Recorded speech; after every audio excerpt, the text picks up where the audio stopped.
Bonjour à tous. Nous allons aujourd'hui décrire l'usine de capture de CO2 qui est à la base du simulateur dynamique. Nous allons tout d'abord présenter un schéma bloc général pour ensuite décrire chacune des sections plus en profondeur. La première section est l'absorption, suivie des échangeurs de chaleur, de la section d'épuration, de purification et finalement le réservoir de solvants pauvres. Les objectifs de cette capsule sont de décrire les étapes importantes du procédé, d'expliquer l'utilité des équipements utilisés et finalement d'identifier les produits et les composés importants. L'usine sur laquelle est basé le simulateur a été conçue pour nettoyer les gaz de combustion d'une centrale thermique. À la sortie de la chambre de combustion, les gaz subissent un pré-traitement afin d'enlever les SOX et les NOx pour répondre aux normes environnementales, mais aussi car ils contribuent à la dégradation prématurée du solvant à base d'amine, soit le MEA, qui est utilisé ici dans la colonne d'absorption. Le courant gazeux sortant de l'unité de pré-traitement est composé de CO2, de H2O, de O2 et de N2 et se situe à une température de 50 degrés Celsius et à une pression de 2 bars.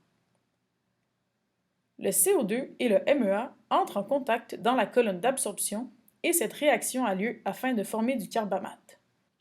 On observe donc une absorption dite réactive. Les gaz traités, ne contenant plus de CO2, sortent donc de cette unité. Le carbamate passe ensuite dans des échangeurs de chaleur afin d'ajuster la température du MEA, ici en jaune, avant d'entrer dans la colonne d'absorption.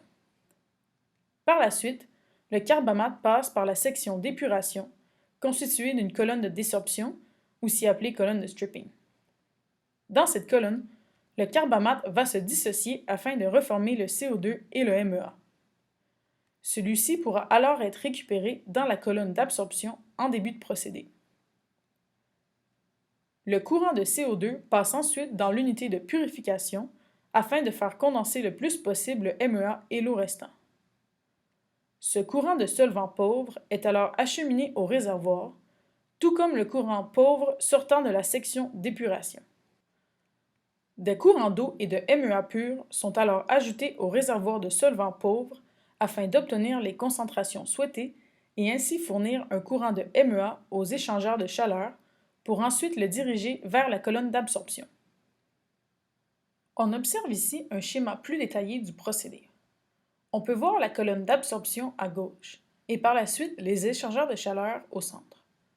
La colonne de désorption est ensuite en rouge et mène au condenseur servant à la purification. Finalement, le réservoir de solvant pauvre se situe en bas à gauche du schéma. La première section est l'absorption. En effet, cette section est composée de 3 équipements, une colonne d'absorption T01, un réservoir tampon et une batterie de pompe. Dans cette section, le gaz riche en CO2 est acheminé au bas de la colonne où il entre en contact avec le solvant de MEA qui descend au travers du garnissage. Le gaz épuré de son CO2 sort au haut de la colonne et est acheminé à l'atmosphère, tandis que le courant liquide est acheminé vers le réservoir tampon R01. Le niveau dans ce réservoir est contrôlé par le LIC 100 pour éviter la cavitation de la batterie de pompe. Le courant sortant du R01 est par la suite pompé vers la section 2. Pour s'assurer d'avoir un bon contact gaz-liquide, il est conseillé de conserver un ratio L sur V, soit masse de liquide sur masse de gaz, entre 4 et 6. Comme ici, le liquide est le MEA, ce ratio peut être ajusté par le contrôleur de débit FIC 101. La section 2 est composée de 2 équipements, soit l'échangeur amine-amine HX01 et le refroidisseur HX02. Dans cette section, le courant de solvant riche, qui est alors chargé en CO2, est pompé du R01 et est acheminé vers l'échangeur de chaleur HX01 où il entre en contact indirect avec le courant de solvant pauvre, qui est alors faible en CO2, provenant du rebouilleur de la section suivante.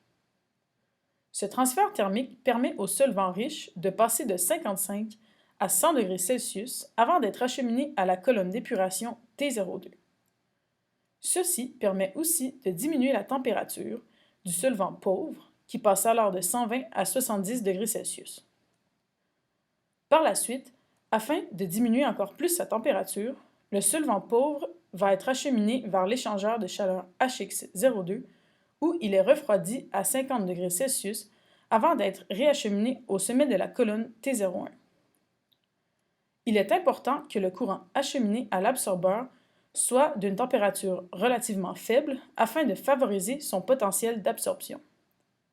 Le contrôleur TIC 101 se charge de maintenir cette température. La section 3 est composée de deux équipements, soit la colonne d'épuration T02 et le rebouilleur. Dans cette section, le solvant riche sortant de l'échangeur HX01 est acheminé au sommet de la colonne d'épuration T02 où il commence sa descente sur les plateaux de la colonne. Un courant gazeux issu du rebouilleur percole au travers du solvant sur les plateaux pour fournir l'énergie nécessaire à la réaction de désorption. Ainsi, en traversant la colonne, le solvant riche est vidé de son CO2, ce qui le régénère, et le CO2 gazeux est entraîné vers le sommet de la colonne où il est ensuite envoyé vers le refroidisseur HX03. Le solvant sortant au bas de la colonne finit son séjour dans le rebouilleur où la température est maintenue à 120 degrés Celsius par un contrôleur serré du TIC 100. Cette température est en fait la limite supérieure au-delà de laquelle le MEA se dégrade. Le niveau dans le rebouilleur est contrôlé par le LIC 102 et le solvant sortant, qui est en fait le solvant pauvre, est acheminé au réservoir R02. La section 4 est composée de deux équipements, soit le refroidisseur HX03 et le séparateur de phase R03.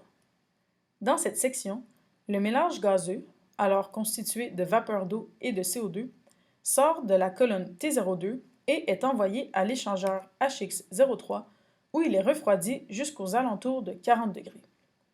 Ceci a pour but de condenser le plus de vapeur possible et ainsi purifier le courant de CO2. Le courant sortant du HX03 est acheminé au séparateur de phase R03 où la fraction liquide s'accumule dans le bas du ballon et la fraction gazeuse sort par le haut. La pression dans le réservoir est maintenue par le PIC 102 et le niveau par le LIC 101.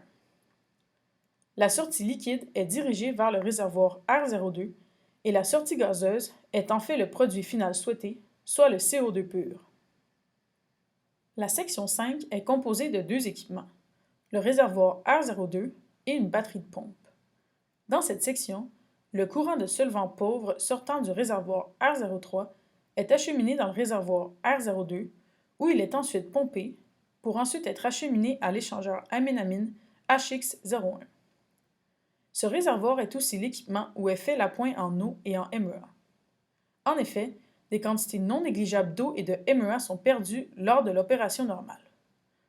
Que ce soit par le courant gazeux sortant de la colonne T01, par le courant de CO2 concentré qui n'est pas pur à 100% ou par dégradation.